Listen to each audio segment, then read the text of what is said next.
Hello friends, welcome back to competitive guider channel में आप सभी का स्वागत है।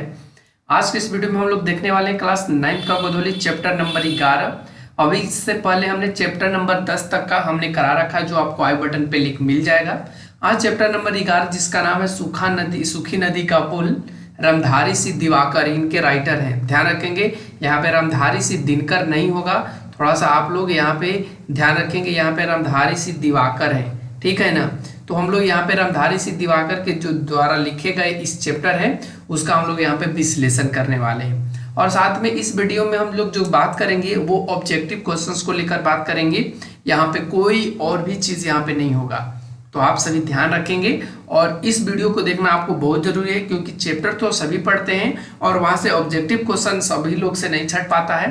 तो हम लोग यहाँ पे ऑब्जेक्टिव क्वेश्चन छाटने की कोशिश करेंगे। पूर्णतः यहाँ पे प्रयास होगा कि आपको ऑब्जेक्टिव क्वेश्चंस इस वीडियो के माध्यम से इस चैप्टर में जितने सारे बन रहे हैं वो आपको कवर करा दिए जाएंगे। तो चलिए स्टार्ट करते हैं फटाफट से। तो सबसे पहले हम लोग जानेंगे राइटर के बारे में।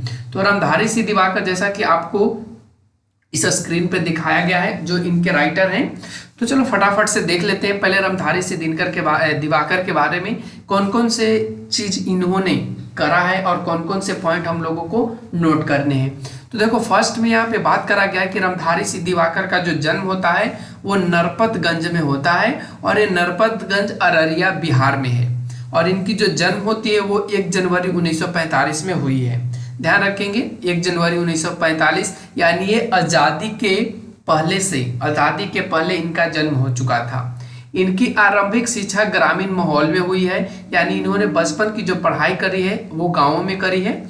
इन्होंने उच्च शिक्षा बिहार विश्वविद्यालय मुजफ्फरपुर और भागलपुर विश्वविद्यालय भागलपुर से प्राप्त की है। यानी इनकी जो प्रारंभिक शिक्षा हुई वो बिहार विश्वविद्यालय से हुई है, और वो बिहार विश्वविद्यालय कहाँ है, तो मुजफ्फरपुर से।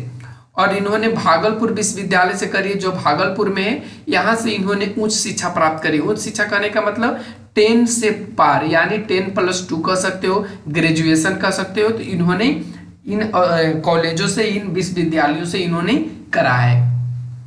आगे बात करें तो कहता है कि इन्होंने हिंदी में एमए करी है, और साथ में इन्होंने पीएचडी की डिग्री भी प्राप्त करी है। इन्होंने अध्यापन को वृत्ति के रूप में अपनाकर, वृत्ति करने का मतलब पेशा, इन्होंने पढ़ाई को यानी शिक्षक के रूप में इन्होंने कार्य करा है। और ये मिथिला विश्वविद्यालय के स्नातकोत्तर हिंदी विभाग से संलग्न रहे हैं। और इन्होंने जो अध्यापन का समय बिताया वो मिथिला विश्वविद्यालय में बिताया है। और इन्होंने स्नातकोत्तर करने का मतलब एक स्नातक होता है, ध्यान रखेंगे, इस एक स्नातक होता है, एक स्नातकोत्तर है। स्नातक करने का मतलब ग्रेजुएशन, और स्नातकोत्तर करने का मतलब मास्टर डिग्री, जिसमें हम लोग एमए करते हैं ना।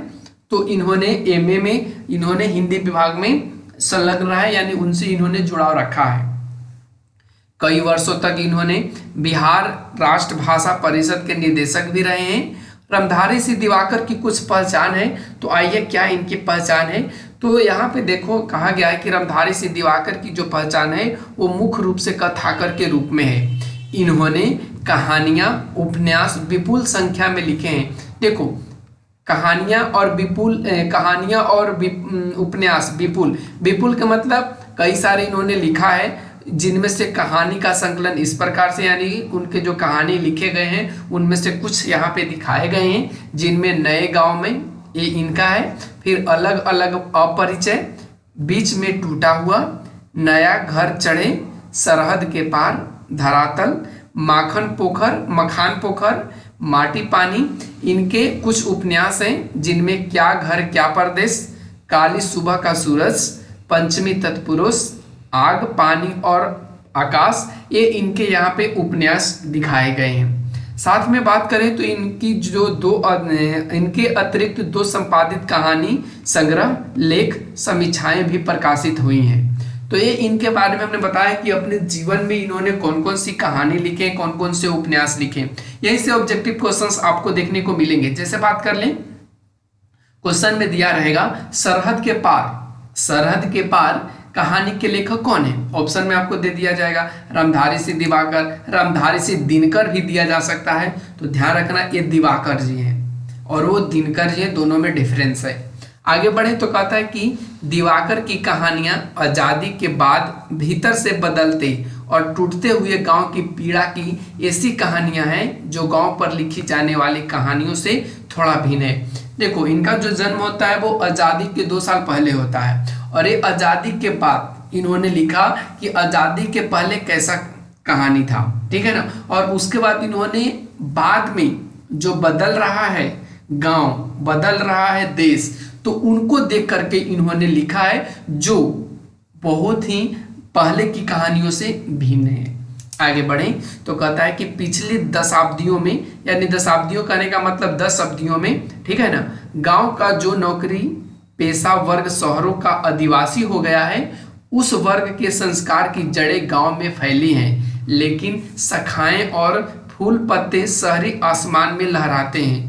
इस वर्ग का अंतर्विरोध गांव के जीवन का वह अंतर्विरोध है जो शहरी संसर्ग में उत्पन्न हुआ है। ये कहते हैं कि कोई भी जो नौकरी करने वाले लोग हैं उनका तो जन्म गांव में ही हुआ है, लेकिन किसी कारणवश उनको जब जॉब लगा, यानी नौकरी लगा या पेशा उन्होंने करा गांव में, शहरों में, तो वहीं पे रहने की कोशिश करते हैं और गांव की जो जड़ें हैं उनको वो छोड़ देना चाहते हैं। लेकिन संस्कार की जो जड़ रही है उनका, उस वर्ग का जो नौकरी पेशा करते हैं वो तो गांव ही रही है ना, लेकिन शहर क्या है वो, लेकिन उनकी जो शाखाएं हैं, यानी कहने का मतलब उनके पुत्र या पुत्रियां या बेटे या बेटी, समझ रहे होंगे आप सभी, वो सभी की शाखाएं कहाँ लहर रही है, यानी कहाँ वो लोग लहलहाते हैं, तो शहर में। तो यही यहाँ पे बताने की कोशिश इन्होंने करा है।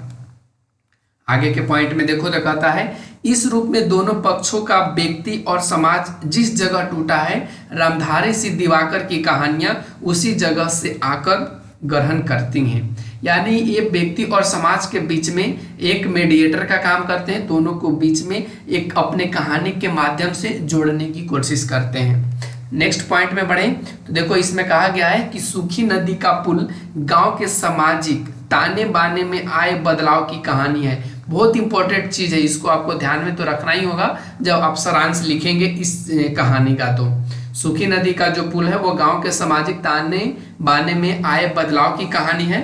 गांव के उच्च वर्ग और निम्न वर्ग के बीच लगातार बढ़ती फांक तो इस कहानी में दिखती ही है, साथ ही उस फांक को पाटने वाली मानवीय दृष्टि भी प्रतिष्ठित होती है। तो ये यहाँ पे हमने इनके बारे में देख लिया। चलिए थोड़ा सा हम इनके बारे में और भी जान लेते हैं, इस बुक में क्या ऐसी चीज है सूखी नदी के पुल में, तो थोड़ा सा पढ़ के हम लोग समझ लेते हैं, फिर तो अगले वीडियो में इसको अच्छे से एक्सप्लेन करेंगे ही। देखो, कहता है सूखी नदी का पुल। गांव के रेलवे स्टेशन पर गाड़ी ज्यों ही रुकी, लीलावती उत्साह भरे मन से प्लेटफॉर्म की तरफ देखने लगी। पूरी उम्मीद थी कि नैहर से कोई न कोई आया होगा। देखो, अब यहाँ पे पहली लाइन को आप पढ़ के समझ सकते हो। ये एक महिला जिसका नाम है लीलावती, ठीक है ना, लीलावती के जो नैहर है वो गांव में है, ठीक है। और गांव के रेलवे स्टेशन पे गाड़ी रुक जाती है, ट्रेन, ठीक है। और वहां पे रुकने के बाद उस महिला के मन में अपने पूरा उम्मीद से वो सोचती है कि मेरे गांव से कोई ना कोई तो जरूर आया होगा, मुझको लेने जरूर आया होगा। ऐसी चीज, संस्कार कहाँ देखने को मिलेंगे, गांव में ही ना। तो यही रीजन है कि इसमें इन्होंने अच्छे से समझाया है। आगे बढ़ो तो कहता है, वे सब आए थे जिनकी वह उम्मीद किए हुई थी। भैया थे, दोनों भतीजे थे, सुरेश और नरेश, और एक कोई अपरिचित था। यानी उनके 2 भाई, उनके भैया भी थे, उनके भतीजा भी थे, और साथ में सुरेश, नरेश और एक अपरिचित था। अपनी अगवानी में इन सबको आया देख लीलावती को ऐसा लगा जैसे सूखी प्यास धरती पर बादल बरस गए हों।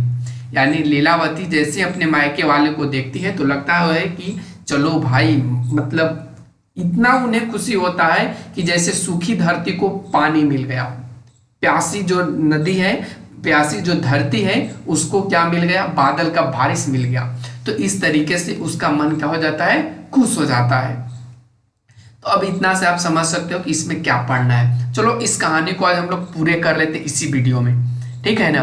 तो कहता है कि स्टेशन के बाहर जीप लगी हुई थी।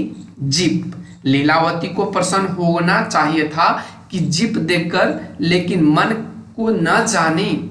को जाने क्यों ठेस सी लग गई।